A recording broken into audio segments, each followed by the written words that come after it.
Hey, hey, hey! It's Thursday. Honestly, I feel like I've just woken up on Monday morning and then brrr, and now here we are on Thursday. So nearly the weekend, isn't it? That's great. And I appear to be glowing slightly today.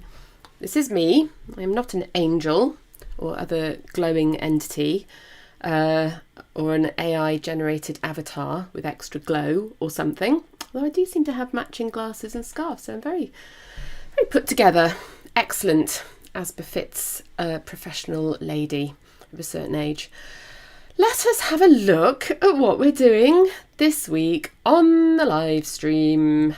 And it's our tried and tested formula for success, I'm going to call it. We're going to look at change, things that change and what to do about it. We're going to look at achieving as much reach as possible so that you get your products into the hands of them what want it.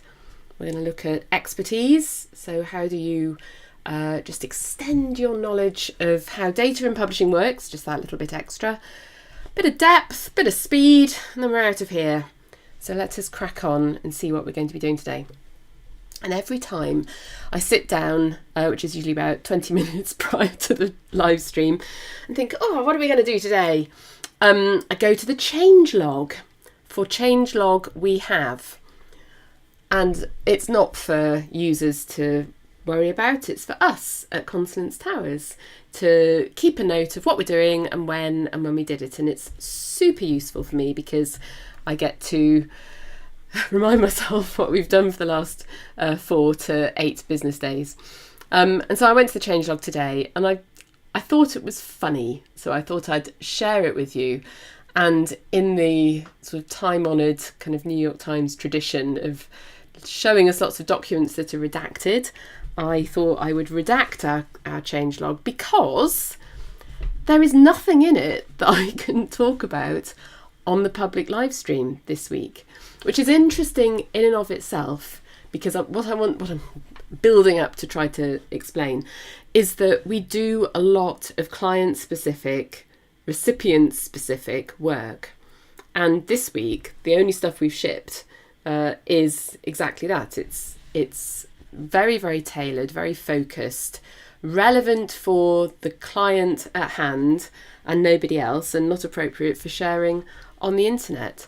So, you know, you'll just have to sort of look past the black boxes there in your mind's eye and think, well, what could that possibly be?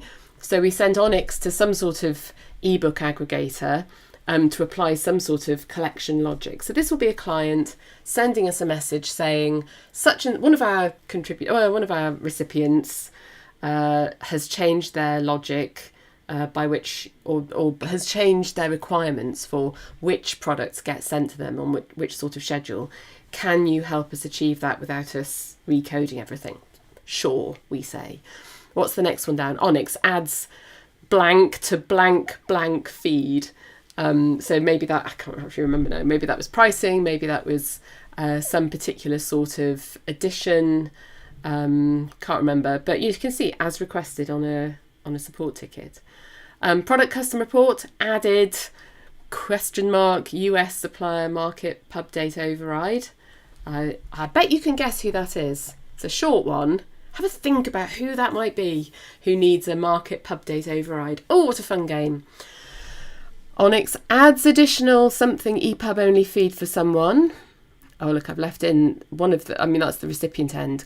Gardeners requires metadata to 3 different FTP locations. How are we going to manage that? Let's do that. So we did that for someone. This complete blanked out one here. There was no words left that were not relevant just to that one particular client there, and so on and so forth.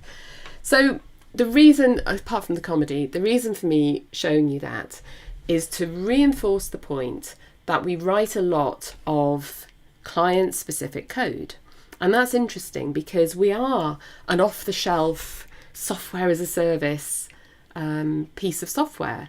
You know, you don't come to us with a Word document saying, here's our specification for the system we want. No, you get the system that we have written. But I just wanted to take this opportunity to make sure that you know that you can absolutely ask us for specific requirements, changes to be enacted, and they don't affect any other customer unless we all decide that that's a great idea. They are specific to you. So I like to think that you're getting the best of both worlds there. You're getting the appallingly good value software as a service price, but the bespoke custom development that other system vendors would, I'm sure, extract doubloons from you for the benefit of. So the way to get this is to send a support ticket as usual. On email, it's support@consonance.app. Within the system, you can click on send us a support ticket. I'm sure that you know how to do this because we get regular support tickets from all of our clients asking for this sort of thing, as you can see, or as you can't see, as appropriate. So yes, support tickets for the win. But I can't tell you what we've shipped. It's a lot of configuration ONIX changes, isn't it? That's what we've been doing this week. Great, because things don't stand still, do they? And so I sort of wanted to follow that up with our reach segment today by talking about, okay, well, why are we having to make changes? I mean, isn't the whole point of an XML standard, an industry standard, that it is, I mean, the clue's in the name. It's a standard. It is one size fits all. It's meant to be, you know, an agreement between everyone. Well, in our long years of writing Consonance, the code, and in supporting publishers all throughout the industry, I don't think we've ever had a client plus recipient combo with the same requirements. It's always different. And quite a long time ago, CTO David Aldridge wrote a blog post about this sort of thing, and we read it this morning, and it still stands on its 2 feet as being a useful thing to look at. So I've popped the link there, and I'll pop it in the description thing when this is live, or when this is whatever, when I'm not talking live. And this is what it looks like. It's a blog post, and it's got some interesting things in it, and preamble about, you'd have thought that this was a standard. But let's just scamper through some of the oddities that we come across. So the oddities here are that there is a standard. It is a sort of a fixed list of things that you should obey when you're sending data between different players in the supply chain. But this list here is the sorts of not quite adopting the full standard decisions that other companies make. Classic one here, number 1 on the list, is proprietary codes. So some recipients of your data, that Consonance sends your data to, will ask for a completely novel list of reason codes or status codes, or some sort of way of tagging up information. And it's outside of the ONIX standard, but it's how their legacy systems or their new systems work, and you have to just jolly well bend and flex. So, you know, and certainly it's often the case that, you know, you can't also send those codes to another recipient because that would be meaningless and potentially outside of the terms of your agreement. So proprietary codes, that's a doozy. Number 2 on the list is, we still use the old way. This blog post must have been written like 5 years ago, still relevant. And at that point, we were saying, ONIX 2.1 really is, on its way out. Don't use a deprecated version of the standard. I mean, people are still taking it, and it was sunsetted, I think, 15 years ago or something. So, you know, things move slowly within publishing, and oftentimes we hear the refrain, we still use the old way. I'm going through this list not just to eye roll and say, aren't people silly? I'm doing it to say, this is what we understand the industry is like, and this is what we support. So what I'm saying here is that consonants is eminently flexible, and you must let us know if anyone says this stuff to you. I mean, we might do a little eye roll, but we will then support you in supporting these rather odd approaches to things. Number 3 on the list, we're 8 code lists behind. So if you go to the editor website, or the website of anybody who maintains an XML standard, you'll see that they, update things. There was a really good update to one of the format lists a couple of years ago, to introduce the idea of contributors who are inkers and colorists, fantastically more appropriate for comics and for other sort of illustrated books like that. So code lists need to be updated as thinking evolves, as things improve, but software vendors have to adopt those code lists. And I don't know, if you've bought a software system and it doesn't come with support, or it is sort of a fixed thing, you got it on the CD 25 years ago and it doesn't get updates, then you're using old lists. So sometimes we have to flex around that. And some examples are there. This number 4 is a trying one. Sometimes people say we don't need that. And it's like, okay, then just don't read it out of the file. But for reasons that I'm going to make up, like, I don't know, they don't have enough space on their FTP folder or something, sometimes recipients don't need to receive all of the weight that goes into a long tag ONIX XML file. And so we can strip out things that people don't need. Now, sometimes it's a really good business case. Sometimes you might be sending your ONIX to an ebook aggregator, and it genuinely would be pointless and potentially confusing to send them print information.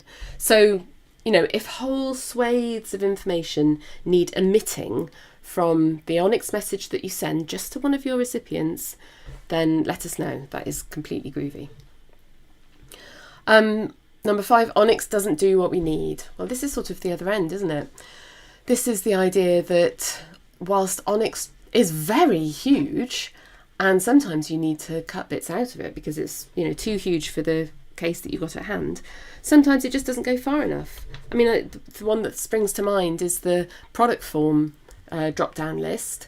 There's one thing on there that's relevant for B format paperbacks, which is BC, paperback stroke softback. And it's like, wow, but I have loads of different sort of paperback stroke softback things, all different dimensions and everything. So, there is a limit to how broad a shared industry-wide global standard can be, or should be. So within consonants, as we've always looked at, over these live streams, you'll see times when we step outside of the standard to enhance things. If you go to settings and in-house format descriptions, there you can put in whatever the words are that you use to describe your formats, and map them to the strictures of the ONIX standard, as well as mapping them to the measurements, either in millimetres or inches, grams and whatever the alternative grams is, ounces. And then make sure that we use the words that make sense to you. I mean, it's sort of linked to that idea, isn't it, that whenever you find yourself kind of coming up with a workaround, oh yeah, well in this system it's called BC paperback softback, but what we really mean is A5 paperback on a particular sort of paper. If you have to hold that workaround in your head, or on some sort of transient documentation, it's just a burden. So Constance sort of tries to be in the best of both worlds, obviously adhering strongly to the ONIX standard, and making it work with your real data descriptions when necessary. Number 6, not in that order. I mean, this, to any programmers or data structure aficionados listening, can you believe that some people say in an XML file, we're only going to read the top 6 contributors as they arrive in the XML file. You know, it doesn't matter if the sequence number is there.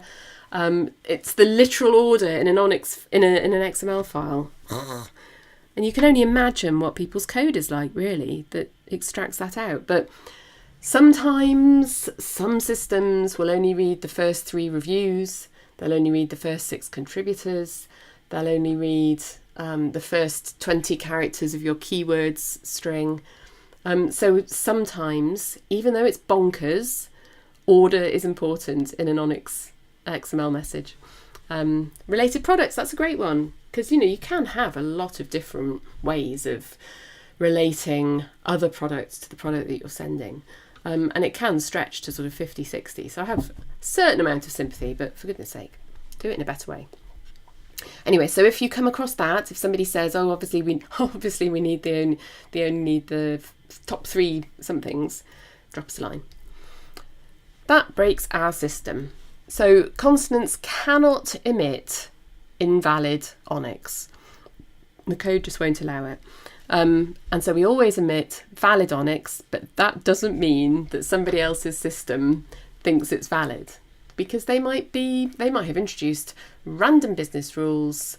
Like, for instance, they I don't know if they still do this actually, but Amazon used to use the imprint name field to get the publisher name, which is not the same thing. And then if you omitted the imprint name because maybe you didn't have any imprints, they would consider that an invalid message. So if somebody says, this is how our system works, and your file is not valid, then first of all, yes it is. Second of all, okay then, give it here. We'll send you whatever you need. Work identifier, that's funny as well.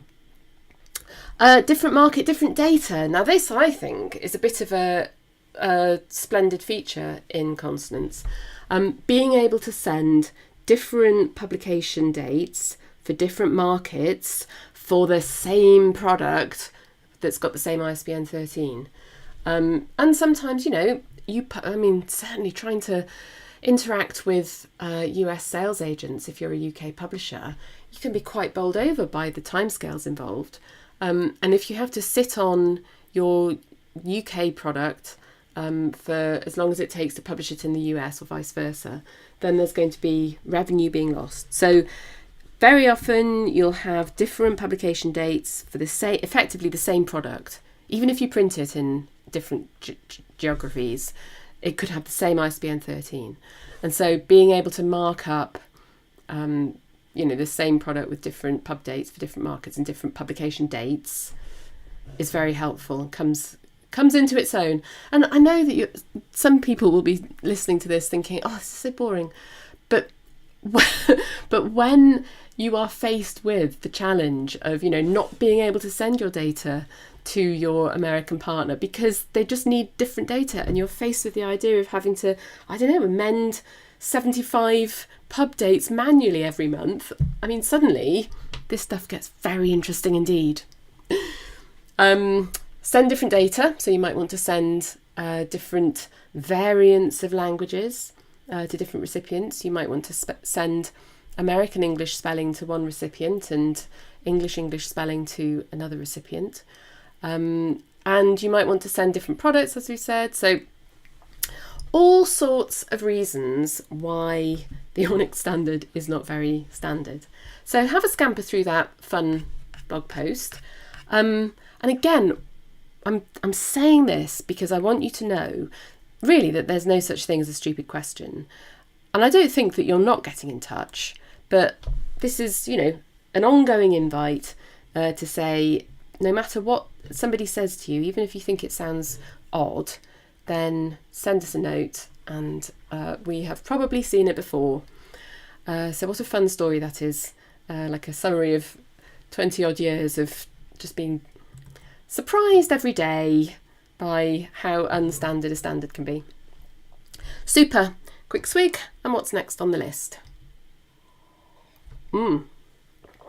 Excellent. So this is the expertise bit, and I always say at this bit, I know you're experts, but this is kind of a new thing.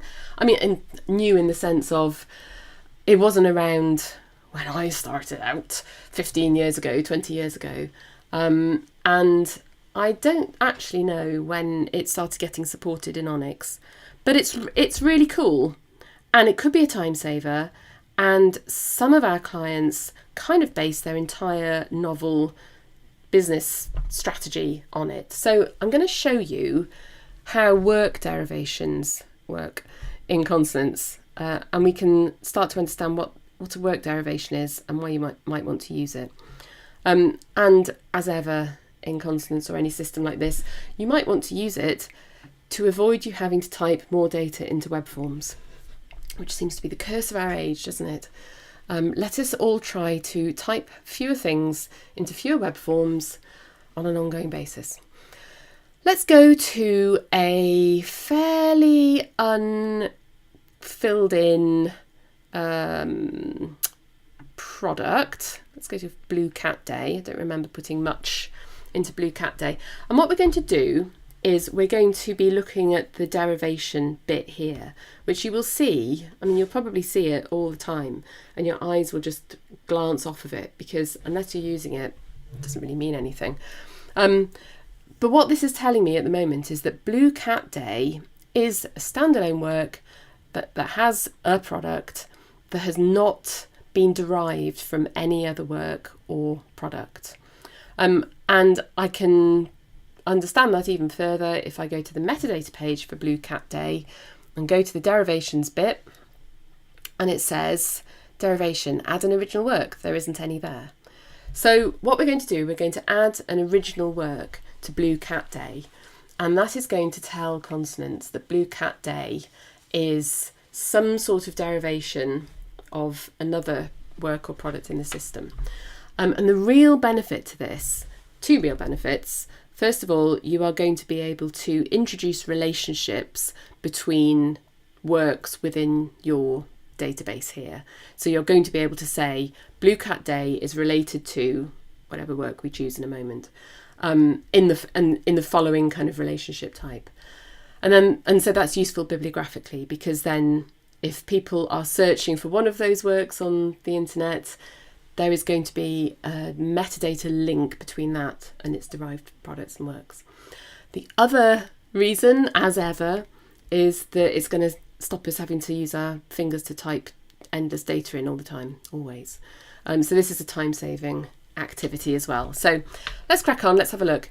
Before I click this button, we're just going to look at contributions here. Contributions on Blue Cat Day, there's one person in this case. There's one person. And in terms of marketing text, there's no marketing texts. So that's a bit of foreshadowing, isn't it? This is the sort of information that we're going to be able to kind of copy over from an original work. So let's click on that and stop talking and just do. So we've got two boxes that pop up. We've got the original work and we've got the type of derivation that it is.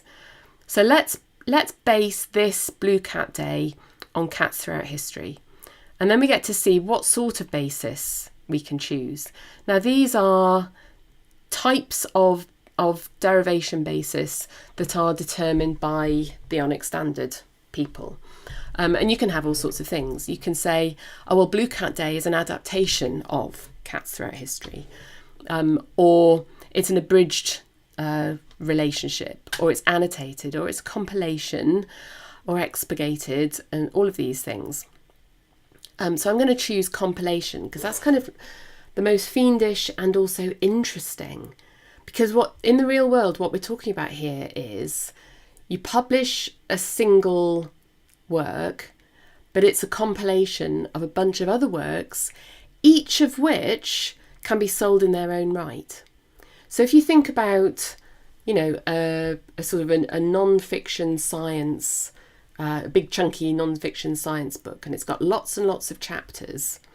Each of those chapters is so chunky that it can be considered its own work.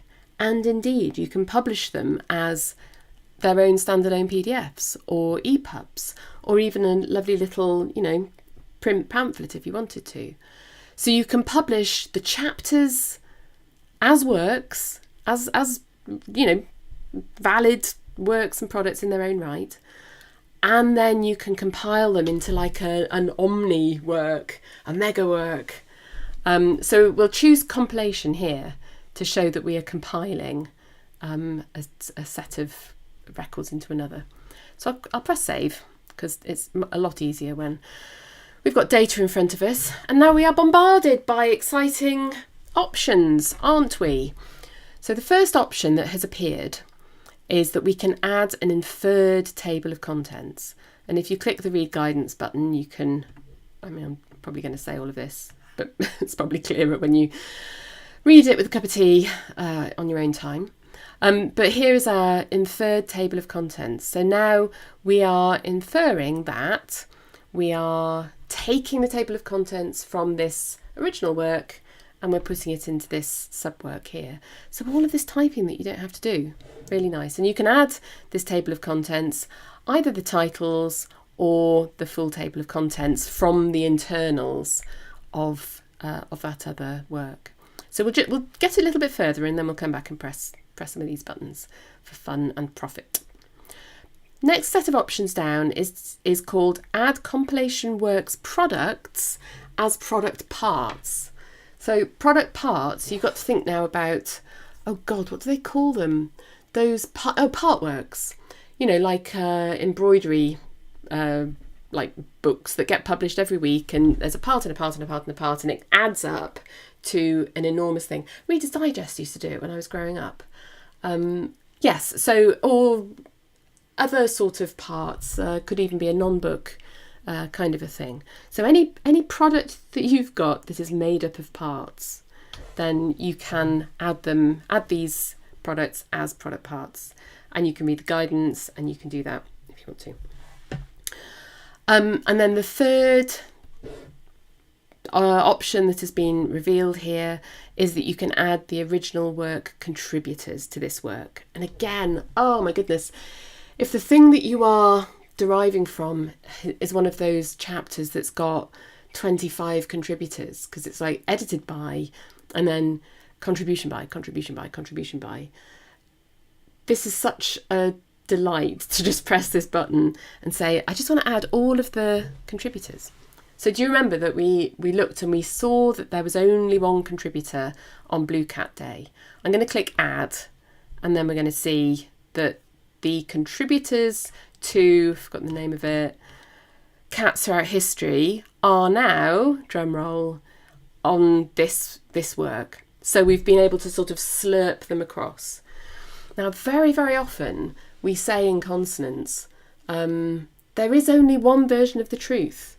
There's a database cell somewhere, and it's got that information in, and there's no sort of fancy copying going on behind the scenes. When you look at the pub date, there is one place in the database where that pub date exists, and then we do things with it. What we've done here is copy the data over because we're in a completely different work. We're not copying over, obviously, the contacts themselves, but we are creating a new record that describes that contribution. So now Mary Glover and Abraham Reed and Aidan Brooks and Agatha Richards are now all, they now have a new contribution record. And if we were to go to their profiles, in fact, why not do that? Let's go to expanded view. Let's have a look at somebody who won't have many, and click on that and visit profile and open link a new tab, and we'll see that now when we look at their works list, this work is going to be on. So we've created a new kind of relationship within the system. So that's pretty cool as well. And we've done it without having to go into drop downs and reselect different contributors, you know. So that's all great. What else did we have as options on our list?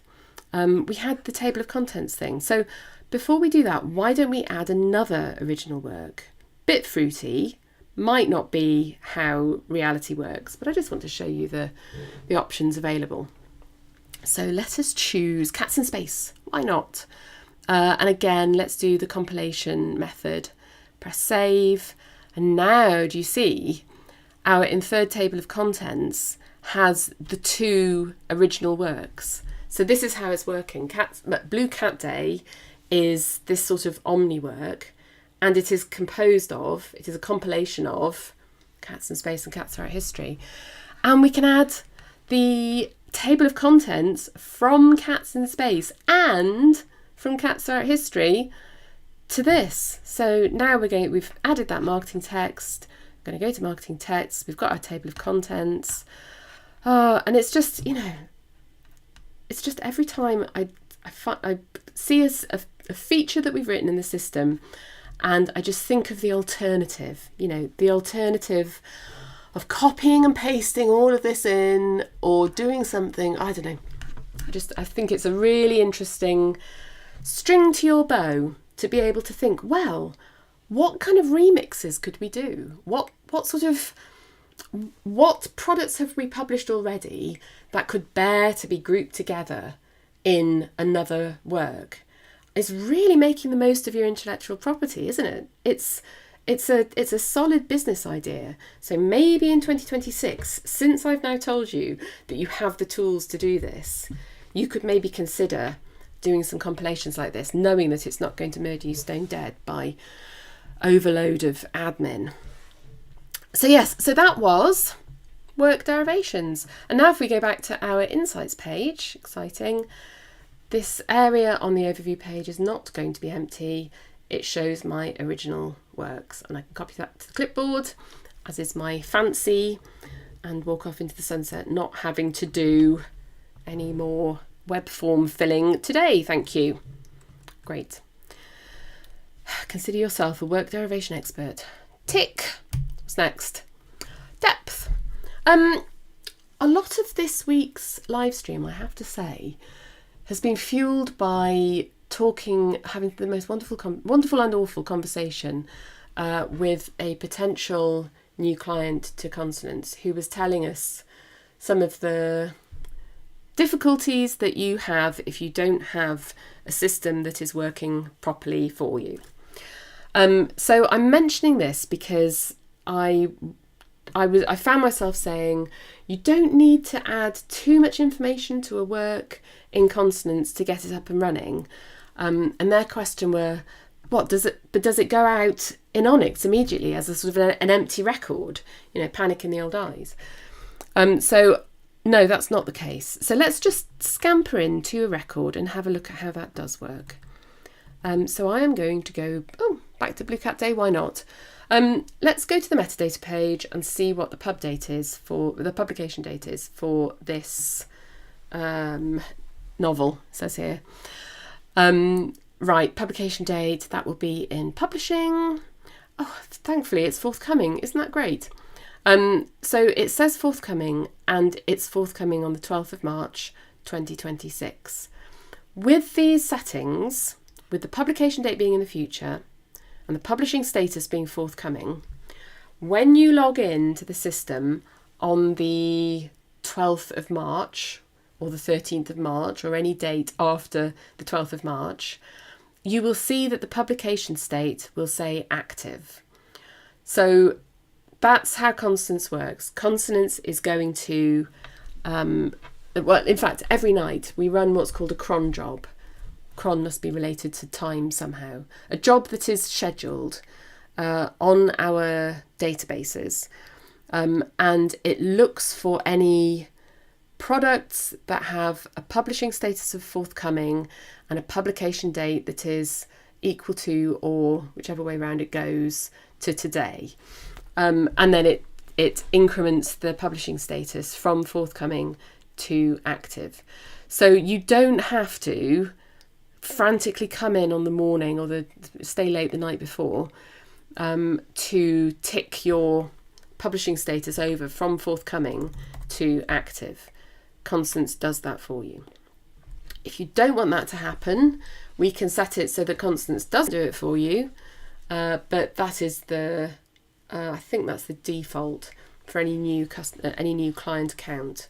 We will tick it over because it's the sort of thing, isn't it, where by having a lot of information in a system, sometimes you can find yourself now obliged to maintain that data And so it makes sense that very clear information like that should conform to some logic can indeed conform to some logic. And honestly, this is about the most simple thing that we do for anyone. You should see some of the logic for the way that we control how ONIX goes out for certain recipients, like we were talking about earlier. It's absolutely bonkers going from one VAT tax regime to another via a certain route and transforming people's price points on the fly. There's so much that we can set up for you if your business logic requires it. So this is very straightforward indeed. It's worth just mentioning that is a thing that can work if that's what you want to work. And the other thing I wanted to mention is the big green button on the publishing area that says whether the ONIX is live or not. So again, this is a client level configuration thing.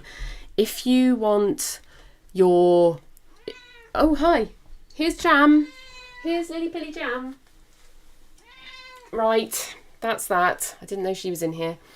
If you want your products, when you add them to the system, if you want them to default to ONIX being live, then we can set that up for you. If you don't want them to default to being live, then that would be probably more sensible.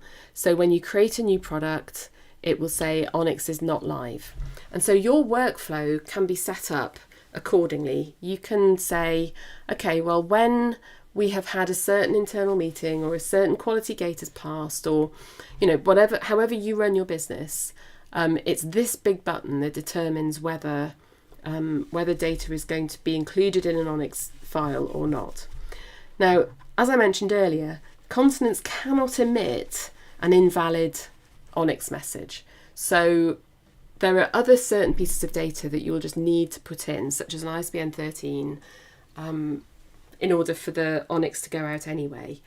And if you've asked us to put logic in for certain recipients, for them to consider the file to be valid in their world as well, then you'll need to set that up as well. But this green button is an important one, and this is how one would control whether ONIX goes out or not. So if you're working on a really important embargoed product that's finally going to make your fortune, because we've all done those, haven't we? And you definitely don't want it to go out until in early or anything, you can be absolutely sure that toggling that button off is going to ensure you won't be sending this out in ONIX. So that's a good button there. And may as well just note that if you wanted to find your ONIX button quickly, this filter at the top of the page is super handy dandy for finding pretty much anything on the page. If you need to nip in and do some pricing information, then that's a great one. If you need to find your reviews, then that's a good one. There aren't any reviews on here. If you want to find your contributors, use that filter as well. I suppose it's preference, isn't it? But if you're a typey person, not a mousy scrolly person, then that is pretty handy. Great, so those were two things I wanted to mention. But what is next on our list? Yes, let me put the cat out the door. Jam? Good girl. Let's put you outside and then we can talk about speed and accuracy. I know. This is exciting. Honestly, I scanned this room for cats beforehand. She's a very wily beast, that one. She knows that I go on the hunt for her and then she evades my clutches.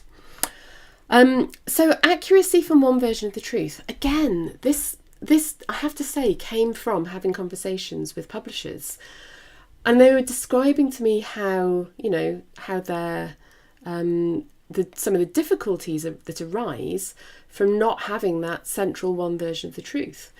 And it's not just that they have to manually send information to different recipients.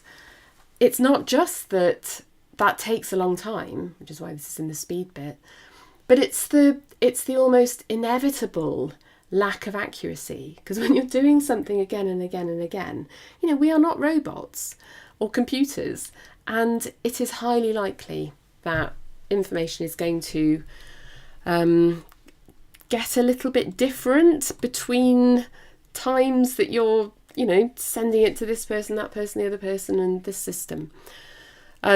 Also, harking back to that blog post about other people's systems taking different sorts of information, if you are confronted with different interpretations and different words and different terms being used for common data elements within the industry, then it's perfectly possible that you might put the wrong thing into a badly labelled web form.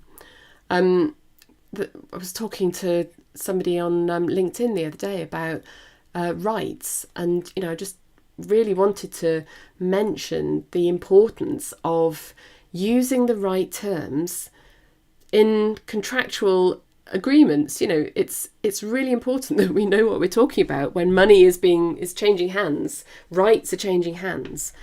So if you say, "Oh, I'm selling the rights," well, what do you mean? Do you mean the head rights, which is the rights that the publisher agrees with the IP holder in the head contract? Are we talking about sales rights, which are territorial based? The publisher might only have licensed rights for the UK or for the US and Canada. Or are we talking about language rights? Or are we talking about time-based rights? We've only got the full term of copyright, which is not an infinite amount of time. Or it might be a 5-year deal. Or we might be talking about translation rights, or any sort of description of some sort of transaction that's based on intellectual property. So just really important, isn't it, to use the right words? And I just thought it was worth mentioning that it's the combination of low accuracy, low speed, and just the frustration of not being able to rely on computers to do sort of the boring, obvious stuff for us. Life is too short for messing around with that sort of annoying process. So if you are faced with that sort of challenge, then Constance might be a good bet for you. So just to look around really casually at the interface to see, well, how are we using this sort of information? Because we've got contributors listed here. I mean, they are imaginary, I have to say. But we've got contributors, and as we saw, we now are able to relate these different contributors to their different works. So that can be a real kind of sort of almost like a face-saving exercise of, being, if you're on the phone to Abraham, who I must, assure you does not exist, but if you're on the phone to Abraham and, they're saying, well, how are my works doing? And you're like, oh my goodness, I can't remember. So you come here and you've got your list of works, and you look on the track copies and you say, well, did you receive the copy that we sent out the other day? Did you like it? And you can keep a record here. All of the information that's been put in can go into royalties. We can generate marketing materials with the information. It's just the one version of the truth dream is real. And I built a whole business around this idea, but talking to some new clients who, this is an as yet unachieved dream, I was just reminded of how cool it is to be able to have this one version of the truth, to be able to use your data again and again in multiple different ways. And over the next few weeks, drum roll, we are going to be making that even better in consonance. I cannot mention what it is just yet, although I have sent out feelers to a few treasured clients. But in the interests of you being able to put your information in once and get it out in multiple different ways, unsullied and correctly formatted for the task at hand, we are tireless in our work to make sure that those are the features that we're shipping. So yes, so speed, accuracy, and not being driven around the bend by having to redo things when we've all got better things to do. That's the name of the game there. Oh, and we're done. See you next week, says the slide. So it is, what is it, end of Jan now? Oh man. So here we are, nearly going into spring, let's say. We are looking forward to the book fair, the London Book Fair.